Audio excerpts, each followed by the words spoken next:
தினமொரு வசனம். 1 கொரிந்தியர் 10வது அதிகாரம் 12-13 வசனங்கள்.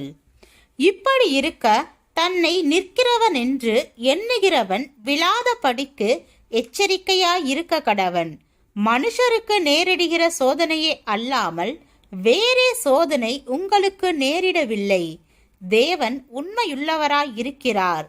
உங்கள் திராணிக்கு மேலாக நீங்கள் சோதிக்கப்படுகிறதற்கு அவர் இடங்கொடாமல் சோதனையை தாங்கத்தக்கதாக சோதனையோடு கூட அதற்கு தப்பிக்கொள்ளும்படியான போக்கையும் உண்டாக்குவார். நண்பர்களாக நெருங்கி பழகும் விஷயத்தில் ஆண் பெண் என்ற வித்தியாசம் பார்க்க கூடாது. ஆண்களுடன் நெருங்கி பழகுவது போல பாலின வேறுபாடு பாராமல் பெண்களிடம் நெருங்கி பழகலாம். ஆண்களுக்கு கம்பெனி கொடுப்பது போல பெண்களுக்கும் கம்பெனி கொடுக்கலாம். ஆனால் தப்பிதமான எண்ணத்துடனும் தவறான நோக்கத்துடனும் பழகுவதுதான் தவறு. இது நவீன சிந்தனையாளர் ஒருவருடைய கருத்து.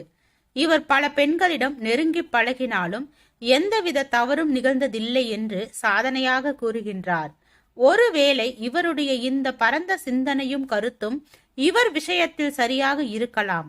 ஆனால் இந்த அணுகுமுறை எல்லோருடைய விஷயத்திலும் சரியாகவும் பொருத்தமாகவும் இராது. இவர் ஒருவேளை மனக்கட்டுப்பாடு விஷயத்தில் விதிவிலக்கான விசேஷ நபராக இருக்கலாம். ஆனால் இவரை போல எல்லோரும் இருக்க வாய்ப்பு இல்லை.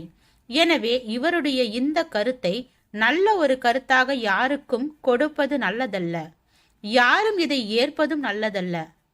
சர்க்கஸ்காரன் கம்பியில் நடக்க முடிகிறது என்பதற்காக எல்லோரும் வாருங்கள் கம்பியில் நடக்கலாம் என்று கூறினால் அது ஆபத்தானது. வெகு சிலருக்கு மட்டுமே சாத்தியமாகும். ஒரு ஆலோசனையை எல்லோருக்கும் பொது ஆலோசனையாக்குவது தவறு. ஆண் பெண் நட்பு விஷயத்தில் போதுமான இடைவெளியும் ஜாக்கிரதையும் தேவை என்பது ஆண் பெண் சம்பந்தமான இயற்கை விதி.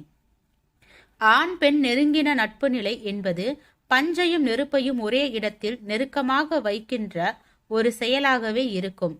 ஆண் ஆணிடம் தான் நட்பு நிலைகளில் நெருக்கமாய் இருக்க வேண்டும். பெண் பெண்ணிடம்தான் நட்பு நிலைகளில் நெருங்கி பழக வேண்டும். இது கட்டளை அல்ல. ஆண் பெண் இருவருடைய இயற்கையான தன்மையின் அடிப்படையிலான ஒரு உண்மை. ஒரு தாய் பிள்ளைகள் கணவன் மனைவி என்பது போன்ற உறவுகளுக்கு அப்பால் எந்த ஒரு ஆண் பெண் தொடர்பு நிலையிலும் போதிய இடைவெளியும் அதிக நெருக்கம் ஏற்படுத்தாத பழக்க வழக்கங்களும் அவசியம். வயது வித்தியாசங்களை கூட நெருங்கி பழகுவதற்கான காரணங்களாக எடுத்துக்கொள்ளக்கூடாது. ஓர் இரும்பு துண்டும் இன்னொரு இரும்பு துண்டும் ஒரு இடத்தில் இருப்பது போல ஒரு இரும்பு துண்டும் ஒரு காந்தமும் ஒரே விதமாக இருக்க இயலாது. யாரோ ஒருவர் சரியாக இருக்க முடிந்தது என்பது எல்லோருக்கும் இயன்ற விஷயமாயிராது.